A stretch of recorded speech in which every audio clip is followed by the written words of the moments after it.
Hello everybody. आज बात करते हैं वैदिक काल के बारे में। सिंधु सभ्यता के पतन के बाद एक नई सभ्यता प्रकाश में आई, जिसकी जानकारी हमें वैदिक ग्रंथों में मिलती है, जैसे ऋग वेद, सामवेद, यजुर्वेद, अर्थवेद। इसलिए इस सभ्यता को वैदिक युग के नाम से जाना जाता है। यह सभ्यता पूर्णतः ग्रामीण थी। आर्यों द्वारा प्रवर्तित होने के कारण इस सभ्यता को आर्य सभ्यता भी कहा जाता है। वैदिक युग को दो भागों में विभाजित किया गया है। ऋग्वैदिक काल, इसका समय 1500 ईसा पूर्व से 1000 ईसा पूर्व तक का था। सेकंड उत्तर वैदिक काल, इसका समय 1000 ईसा पूर्व से लेके लगभग 600 ईसा पूर्व तक का बताया गया है। पहले बात करते हैं ऋग्वैदिक काल या पूर्ववैदिक काल के बारे में। हरियाणा में खुदाई के दौरान भगवानपुरा और पंजाब में 3 स्थल मिले हैं, जिससे हमें आर्यों के बारे में कुछ जानकारियाँ मिली हैं। यहाँ से हमें आर्यों के चित्रित घुसर मृत भांड मिले हैं, हड्डियों का ढेर, भव्य इत्यादि।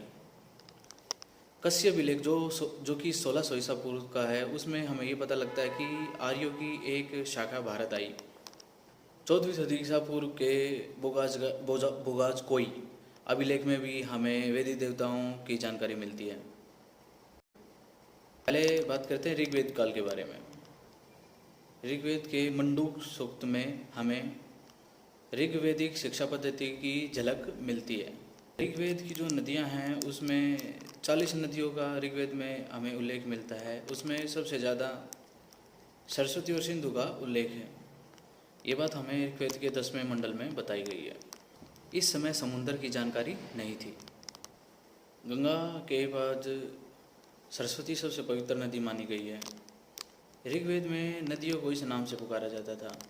सतलज को शतोद्री, चिनाव को अक्षिणी, रावी को प्रोषणी, व्यास को विपास, झेलम को वित्सता आदि। ऋग्वेद में हिमवत के रूप में हमें हिमालय का भी उल्लेख मिलता है। कुछ विद्वानों द्वारा आर्यों के मूल स्थान ये बताए गए हैं। स्वामी दयानंद सरस्वती ने बताया कि ये तिब्बत से आए थे। प्रोफेसर मैक्स मूलर ने बताया कि ये मध्य एशिया से आए थे। बाल गंगाधर तिलक ने बताया उत्तरी ध्रुव से आए थे। डॉक्टर जेकोबी के अनुसार आर्यों ने भारत में 1 से अधिक बार आक्रमण किया। उनकी 1 से अधिक शाखा भारत आई। भारत में आर्य मुख्य जो शासक थे, त्रित्सु, सेकंड संजय, थर्ड किब्री। इसके अलावा भारतीय आर्य जो कबीले थे वे 5 मुख्य हैं। पहला है पुरु, फिर दूसरा है यर्दु, फिर तुवर्स, अनु और द्रुहु। इन 5 में से जो यदु और तुवर्स थे उनको दास कहा जाता है।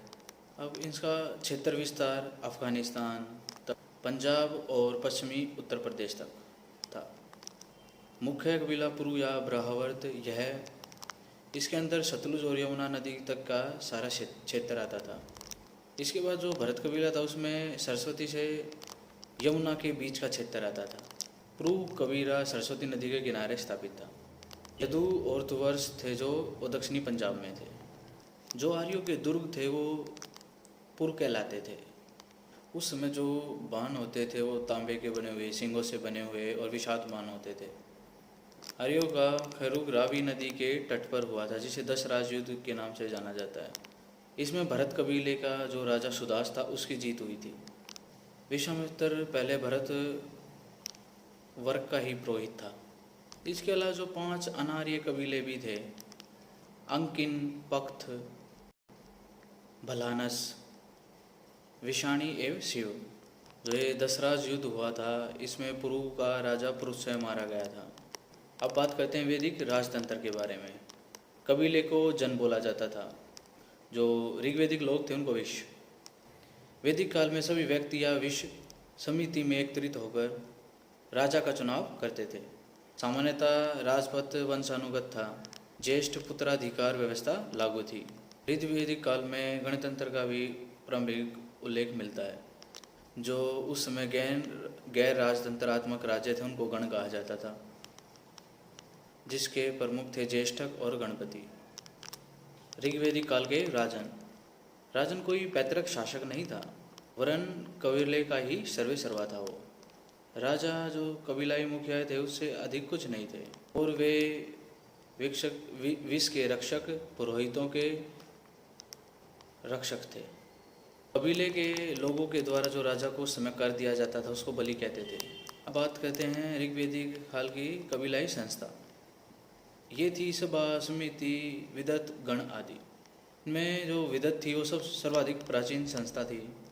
अथर्ववेद में वेद में जो सभा और समिति हैं उसको प्रजापति की 2 पुत्रियों की संज्ञा दी गई है। सभा के जो सदस्य थे वो श्रेष्ठ जन होते थे, वो सभ्य या सुजात कहलाते थे। उस समय सभा में केवल ब्राह्मण और धर्म संरक्षक होते थे और जो समिति थी उसमें सभी व्यक्ति सम्मिलित होते थे। समिति का जो प्रमुख होता था उसे ईशान कहते थे। समिति राजा का चुनाव करती थी। अब बात करते हैं विदत की। संस्था के रूप में जो विदत थी वो ऋग्वेदिक काल में महत्वपूर्ण संस्था थी। कहते हैं प्रशासन की। जो पुरोहित होते थे वो राजा के परामर्शदाता होते थे। सेनानी सेना प्रमुख, ग्रामीणी ग्राम प्रमुख, कुलपति परिवार का मुखिया, विषपति विष का प्रधान, वज्रपति चरागा का अधिकारी, दूत विभिन्न राजनीतिक इकाइयों के बीच संबंध स्थापित करने वाला, जो स्पर्श गुप्तचर होते थे, पुरब का अधिकारी। अब बात करते हैं न्याय व्यवस्था की। वर्दे प्रथा का प्रचलन था, यानी बदला चुकाने की प्रथा। राजा ही देश का सर्वोच्च अधिकारी, न्यायाधीश और सेनापति था। मृत्यु दंड भी प्रचलित था, परंतु अधिकांश मामलों में शारीरिक दंड ही प्रयुक्त समझा जाता था। सामाजिक स्थिति। समाज की जो न्यूनतम इकाई थी वो थी परिवार। परिवार का प्रधान कुरूप कहलाता था। विवाह वयस्क होने पर ही होते थे। ऋग्वेद के 10वें मंडल में कहा गया है कि पुरुष सूक्त के अंदर ब्राह्मणों की उत्पत्ति मुख से हुई है, क्षत्रियों की बाहों से, वैश्य की जांघ से और शूद्रों की पैरों से। ऋग्वेदिक काल में केवल 2 ही वर्ण थे, आर्य तथा दास। उस समय पिता का परिवार पर पूर्ण अधिकार होता था, वही सब कुछ कार्य करता था। स्त्रियों की स्थिति कैसी थी उस समय? उस समय बाल विवाह नहीं होते थे, विधवा विवाह नियम प्रचलित नहीं था। उस समय सती प्रथा के भी संकेत मिलते हैं। नारियों को शिक्षा प्राप्त करने का अधिकार था, उपनयन संस्कार का अधिकार था, पति के साथ यज्ञों में भाग लेने, सभा और समितियों में प्रवेश करने का भी अधिकार था। जीवन भर अविवाहित रहने वाली जो लड़की होती थी उसको अमाजू कहा जाता था और उस समय जो पिता की संपत्ति होती थी उसमें अमाजू को हिस्सा मिलता था। बात करते हैं भोजन के बारे में। यव यानी जौ, चावल यानी ब्रीही, मूंग, सरसों, तिल आदि से लोग परिचित थे। गेहूं का उस समय बहुत ही कम उल्लेख मिलता है। मांस भक्षण में भेड़ और बकरी का प्रचलन था। पेय पदार्थ के रूप में सोमरस पिया जाता था। दूध, दही, छाछ, मक्खन आदि का भी उल्लेख मिलता है। अब बात करते हैं मनोरंजन के साधन। घोड़दौड़, रथ दौड़, ताल, वाग, ढोल, बांसुरी, वीणा आदि का प्रयोग किया जाता था। पाशे खेलना भी एक महत्वपूर्ण खेल था। चौगान, काष्ठ। उस समय वस्त्र क्या पहने जाते थे? सूत, मृग चर्म या ऊन के आदि का उल्लेख मिलता है। नीवी, वास, आदिवास यानी ओढ़ने वाला वस्त्र। वाधु है, ये विवाह के अवसर पर लड़की को पहनाया जाता था। अब बात करते हैं धार्मिक व्यवस्था के बारे में। ऋग्वेदिक लोगों ने प्राकृतिक शक्तियों का मानवीकरण किया है। बहुदेववाद प्रचलन था। अधिकांश देवताओं की मानव रूप में पूजा की जाती थी, कुछ देवताओं की पशु रूप में पूजा की जाती थी। ऋग्वेदिक देवताओं का वर्गीकरण। यास्क के वर्गीकरण में कुल 33 देवता बताए गए हैं। इसको 3 भागों में बांटा गया है। पहले भाग में आकाश के देवता, सूर्य, घोष, मित्र, पूषण, विष्णु, उष्ण, अश्विन, सविर्त, आदित्य। सेकंड में अंतरिक्ष के देवता, इंद्र, मरुत, रुद्र, वायु, पर्जन्य, आप, मात, ऋष्वन, त्रिताय, एकपाद। थर्ड में पृथ्वी के देवता, अग्नि, सोम, पृथ्वी, बृहस्पति, सरस्वती इत्यादि। इंद्र का वर्णन ऋग्वेद में सर्वाधिक प्रवृत्ति देवता के रूप में किया गया है। इसे आर्यों का युद्ध नेता और वर्षा का देवता माना जाता है। दुर्गों का भेदक भी पुरंदर बोला जाता है, इसे वरज बाहु भी बोला जाता है। व्रत का वध करके आप यानी जल को मुक्त किया।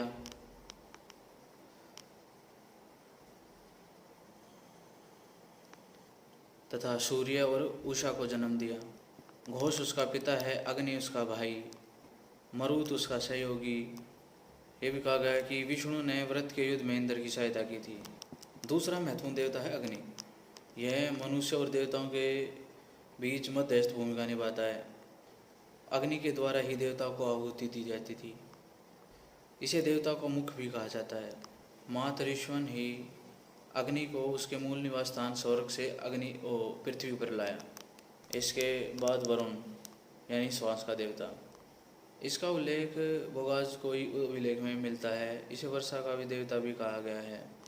इसे विश्व के नियामक, ऋतु परिवर्तन, दिन रात करता दहता, आकाश पृथ्वी सूर्य के निर्माता के रूप में जाना जाता है।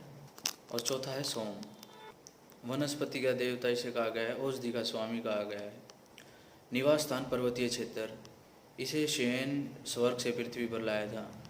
अब घोष यानी आकाश, ऋग्वेदिक देवताओं में सबसे प्राचीन और सर्वश्रेष्ठ देवता कहलाता है। इसके बाद उषा यानी प्रगति और उत्थान का देवता, यम मृत्यु का देवता, विष्णु अनैतिक आचरण से संबंधित, औषधि के संरक्षक, विश्व के संरक्षक, पालनकर्ता आदि।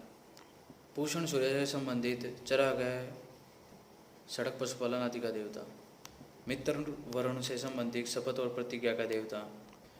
वैदिक धर्म में मूर्ति पूजा और मंदिर का प्रचलन नहीं था। ऋग्वेदिक जो आर्य थे वो पुनर्जन्म को मानते थे। देव पूजा के साथ पितृ पूजा का भी उल्लेख मिलता है। ऋग्वेद में यज्ञ को संपन्न करने के लिए कहीं भी नर बलि नहीं दी जाती थी। अब मृतक संस्कार, अधिकांशत अग्नि संस्कार ही होते थे। यह माना जाता था अग्नि ही उन्हें देवलोक और पितृलोक में ले जाने के लिए वाहक है। अब बात करते हैं कि ऋग्वेद में किस किस का कितनी बार उल्लेख है। पिता का 335 बार, जो कि सबसे अधिक बार है।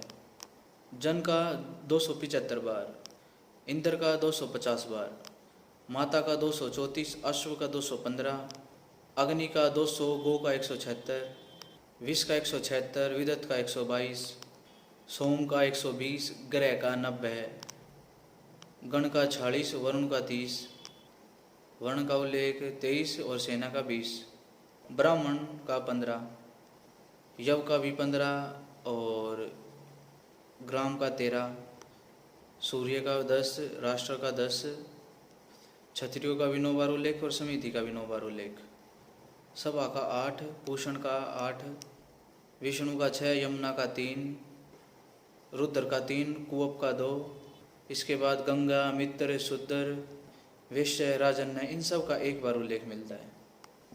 अब बात करते हैं अर्थव्यवस्था के ऊपर। आर्य लोग पशुपालन और कृषि करते थे। गाय का आर्थिक महत्व था। राजा के लिए शब्द का जो प्रयोग होता था गोपति, युद्ध के लिए गविष्ठी, दूरी के माप के लिए गौव्यत, चरागाह के लिए गौयती और दुहिता पुत्री के लिए प्रयोग होता था। गाय को अधन्य कहा गया यानी न मारने योग्य। उस समय ऋग्वेदिक जो आर्य थे उनको 5 ऋतुओं का ज्ञान था। कृषि से संबंधित जो शब्द थे, जुते हुए खेत को उर्वरा कहा जाता था। हल से बनी रेखा सीता, बादल पर्जन्य, हल को लांगस कहा जाता था, बैल को वर्क, कूप को अवत, करीश गोबर की खाद, हलवाई को किनांश कहा जाता था आदि। उद्योगों से संबंधित शब्द, तांबे या कांसे का काम करने वाले को अयश, कर्जे का काम करने वाले को तसर, सोने के काम करने वाले को हिरण्य या सुवर्ण, उनका काम करने वाले को सुंदव बोला जाता था, बड़ी का काम करने वाले को तक्षण बोला जाता था, व्यापारियों को पणी कहा जाता था, ऋण देकर ब्याज लेने वाले वर्ग को वेकनाट या सूदखोर कहा जाता था। अब आगे बात करेंगे उत्तर वैदिक काल के बारे में।